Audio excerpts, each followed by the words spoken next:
Your Excellency Sheikh Khalifa,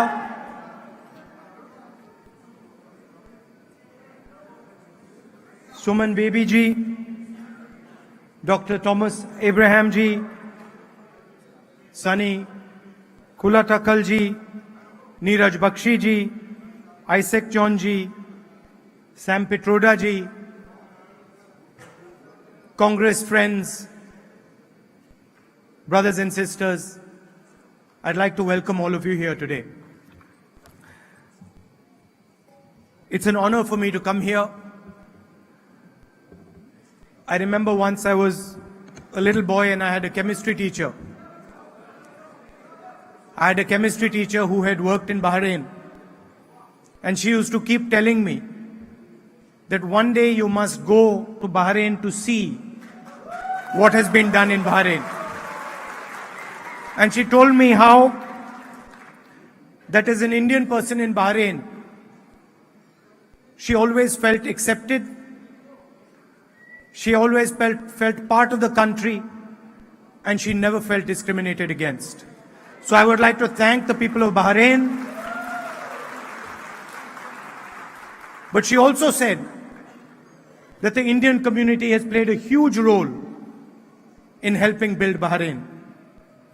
So it is a joint effort, and it is something that we are very, very proud of.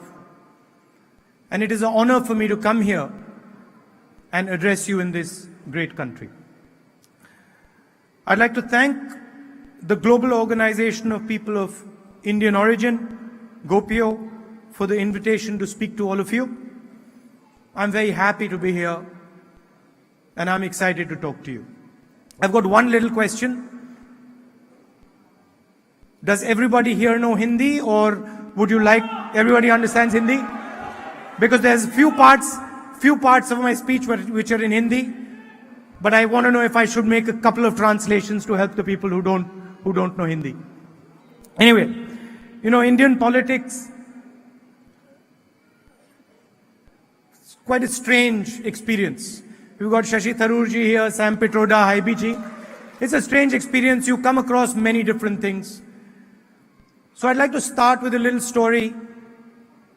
I've been in politics now some years. So I'd like to start with a little story about Uttar Pradesh. Some years ago, I was traveling in Uttar Pradesh. Dusty roads. I was quite tired. And we entered this marketplace. And when we entered the marketplace, a lady came running to me. And she said, "मुझे इन लोगों ने बर्बाद कर दिया है. These people have destroyed my life." So I said, "Who has destroyed your life?" किसने आपकी जिंदगी बर्बाद की? पुलिस वालों ने. The police has destroyed my life. I said, "क्यों? Why?" She said, "Because they have put a 302 case on my husband." 302 का case लगा दिया है. 302, for you who don't know, is a murder case in India.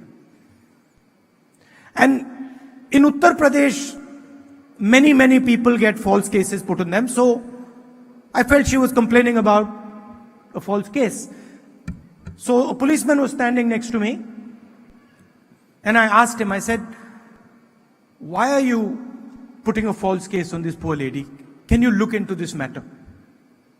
Please check up what has happened." And when I said this to him, he had a strange look on his face, a surprised look. So in UP, you have to be suspicious, so I got suspicious. And I turned around and asked the lady, "बहन जी, क्या आपके पति ने खून किया है?" "Sister, has your husband actually murdered someone?" And she says, "हाँ, खून तो किया है." "Yes, he has murdered someone." So I said, "So then what are you saying to me? How can you be telling me to help you, your husband has murdered someone?" And then she looks at me in Hindi, she says, "तो फिर तुम राजनेताओं का क्या फायदा?" What are you politicians doing then? So this is the type of expectations that we have. She asked me two questions that day. She asked me what we politicians are doing. And the second question she asked me was what the politician was doing there. And these are the two questions I want to answer here. Why am I here? And what am I trying to achieve?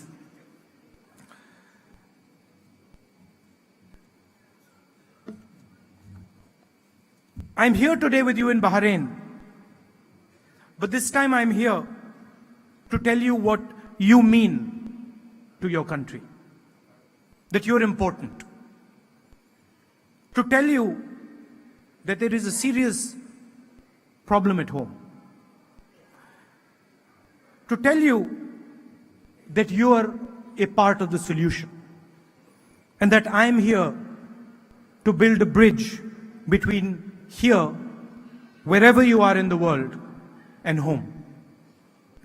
I represent the Congress Party of India, a party that was born to bring the people of India together, to bring people of all communities, all religions together. This has been our mission from the beginning. And this is why all of us are in politics, and this will be our mission till the end. The Congress's vision is one that builds bridges and is compassionate. It is a tried and tested vision that has fought for India in its toughest moments. Ours, more than any other vision, because of the struggle and because of the victory in India's liberation, is a vision that has strong roots in the NRI community. People forget this, but our greatest leaders, whether it is Mahatma Gandhi ji, whether it is Jawaharlal Nehru ji, whether it is Mr. Ambedkar, all of them were once NRIs. All of them were once what you are.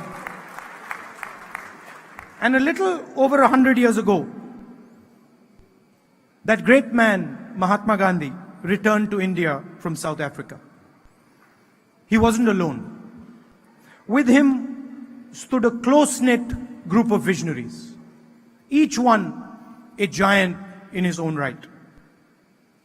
And together, they inspired the world and generations beyond their own. They helped build an Indian vision. It was not a vision for one community, for one caste, for one state.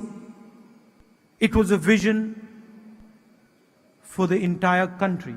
And it was a vision that was appreciated by every single person on the planet.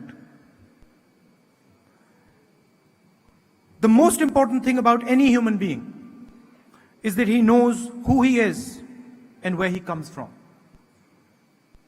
Where do you come from? You come from those brave visionary men and women who delivered India its freedom. The very idea of challenging the British, who ruled India for centuries, came from people like Mahatma Gandhi, came from people like Ambedkar ji. These were all NRIs. There were people who, like you, were open to the outside world. Like you, all of them had lived abroad and seen the shortcomings of their oppressors. They lived abroad and worked and studied and watched. And when the time was right and their country needed them, they returned to fight for the nation they loved. India today is free, but once again, it is under threat. There are two clear threats facing our country today. The first is our government's inability to provide jobs for our people. Our main competitor, China, produces 50,000 jobs every 24 hours. India currently produces 400 jobs in the same amount of time. It is an important figure, so I will put it another way. What China does in 2 days takes India 1 year to do. These are not my figures. These are figures of the government of India. These are figures stated by a minister in our parliament. Job creation in India is at an 8-year low. New investments are the lowest they have been in 13 years. Bank credit growth has sunk to a 63-year low.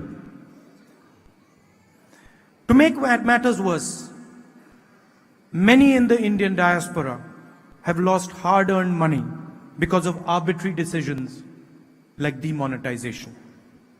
They have landed a crippling blow to India's overall economic growth. The fact is that India can simply not afford this. We are the second most populous country in the world. Every day, 30,000 new youngsters come into India's job market. Not providing education and jobs to these youngsters is a recipe for disaster. The government's failure to create jobs is resulting in tremendous anger and unrest in India. The youth are asking a very simple question. What are we to do in our future? This anger is visible in the streets and is rising rapidly. The tragedy is that instead of focusing the attention of our people on what is critical, the removal of poverty, job creation, and the building of a world-class education system, we see instead a rise in the forces of hatred and division. Instead of accepting that we are struggling to create jobs, instead of uniting people together, all communities and religions, to face the challenge, the government is busy converting the fear being generated in our jobless youth into hatred between communities. Tragically, the conversation in our country today is not about jobs, healthcare, or education.